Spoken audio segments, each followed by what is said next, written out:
Today on 15 on 15. ATV celebrates 19 years. Celebrate how we plan to move forward. Plus, if you missed 15 on 15 this month, we have a recap of September. And ATV sits down with the Aruba Airport Authority to find out how they plan to move forward.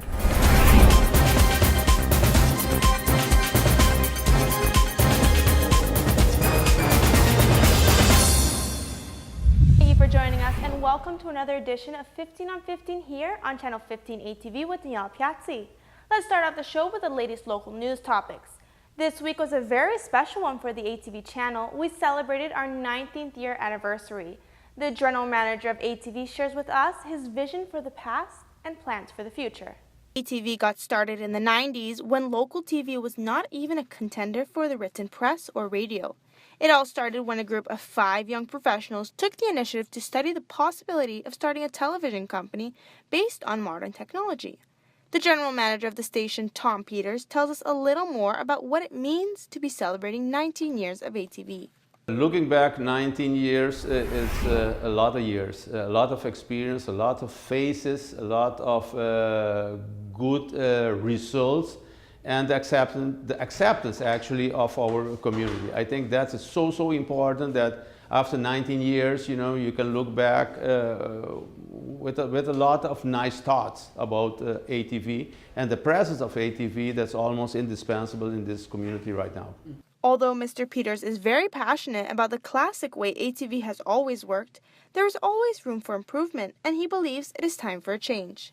By combining the young staff and more experienced employees, the channel could get a whole new modern look. On short term, after 19 years, it's about time that we revamp. It's time that we reinvent ourselves. I think ATV has a lot to offer. I think we have a good set of people that are edgy people, maybe you would see them with tattoos and white earrings, and people that will bring to the table experiences that are edgy, experiences that are new. With the experience that we have with veterans, I think that match will be our success looking up to our 20th anniversary. Once again, congratulations to the Team 15 and especially to those who have been here from the start. And also stay pending because the entire channel will be getting a whole new look this month. Moving forward, over the weekend, the local community congregated in the region of Brazil for the 3rd annual Fiesta de Cunuco. This collaboration between private and public entities aims to celebrate and preserve Aruba's cultural heritage. Aruba Alo celebrated this year's Fiesta de Cunuco at an old-style colonial home which belonged to the aloe and corn cultivators for many generations. For the event, the original owners brought in the authentic furniture for attendees to get a taste of the past. This year's celebration was especially important to Aruba Aloe since they're commemorating 125 years in the business. The company set up an aloe leaf cutting presentation and a series of photos were on display to tell the story of the island's culture of aloe cultivation. The event also featured folkloric dance performances by local youth groups, and a multitude of vendors sold handmade crafts and typical Aruban food. Turning the page, the Dutch Aruban radio DJ Randall Murray was cast to star in the big Hollywood film Hotel Transylvania 2. The Aruba radio DJ Fernando Haman works with the biggest urban station in the Netherlands. He is best known on the island for his stage name, which is Dulsura. He has been in the radio industry for 10 years now, and he is known for discovering big acts in the show business. Now people call him when they want their song played as an exclusive on Dutch radio. He has his own platform named Nano Leaks where people from different cultures can interact and discover more music. His voice is well known in the Netherlands for roles in TV series such as Teen Titans, Max Steel, and KC. Recently, Fernando was cast to do the voice for the role of Murray the Mummy in the Dutch version of Hotel Transylvania 2. The movie was a complete hit in the Netherlands, and Fernando delivered a spectacular performance. Congratulations to the Aruban artist on his latest accomplishment. Turning the page, Sunspecs Aruba, together with the GLW Foundation, will be organizing a fashion show to fundraise for the Aruba Down Syndrome Foundation. For the Visions Fashion Show event, pageant queens will be walking down the runway hand in hand with children with Down syndrome. They will be modeling the latest collection of the Sunspecs Eyewear Boutique. The international fashion scene has become more open to having models with Down syndrome stride down the catwalk. Madeline Stewart is a prime example of this. She has recently taken to the runway and modeled for top brands in the United States. She has become the inspiration of many girls who never thought they could be able to pose at international fashion weeks. The Visions Fashion Show will be on Friday, the 2nd of October at Sunspec's Palm Beach Plaza. For more information, you can visit their Facebook page. Stay with us because we'll be right back with more 15 on 15 here on Channel 15 ATV. When we come back, we have a recap on September news for you.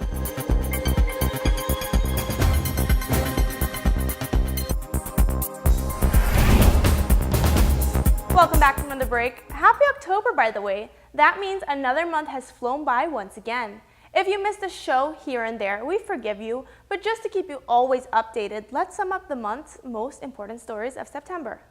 To start off, the biggest story of September is no doubt the implementation of parking meters, and the community was not too happy about it.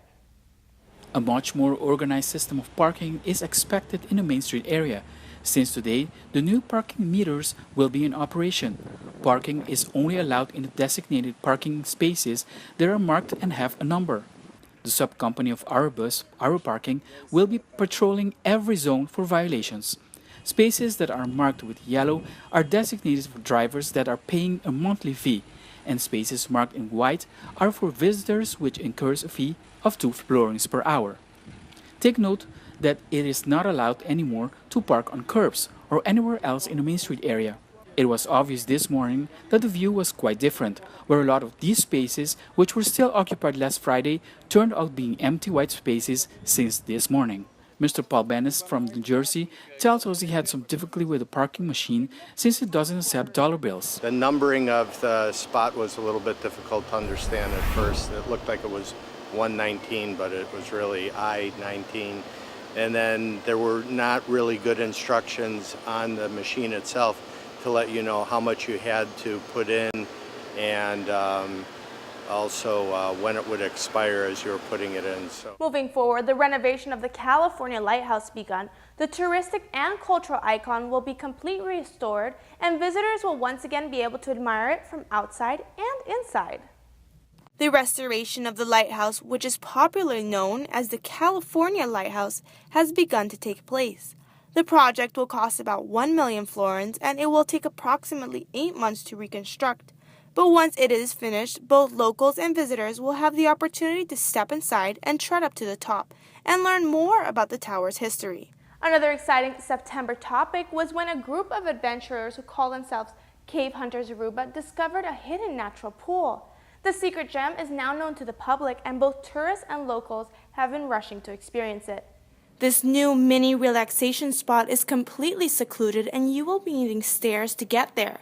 But according to the multiple social media posts about it, the trip is worth it.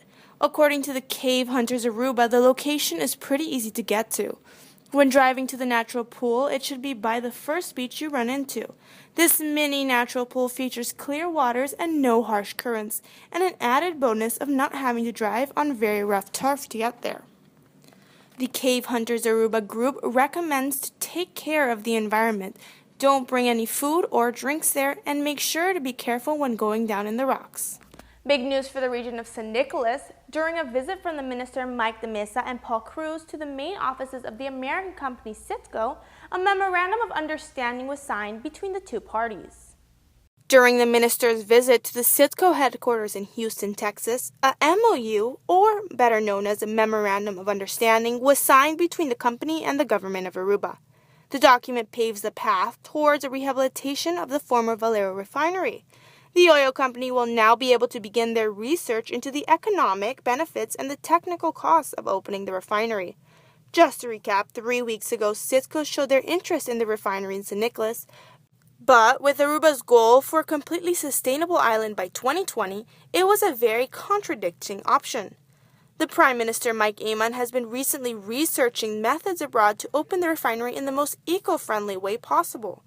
Although this is a first step in many to come in the reopening of the refinery, the Minister of Energy and Economy, Mike de Mesa, believes that Citgo has the prime factors that are needed to rebuild the refinery, which are expertise, experience, and of course, access to crude oil. So these were your September updates, but don't go anywhere because we'll be coming back and we'll have all the latest Aruba Airport updates for you. After the break, AAA tells us about their long and short-term plans for the future.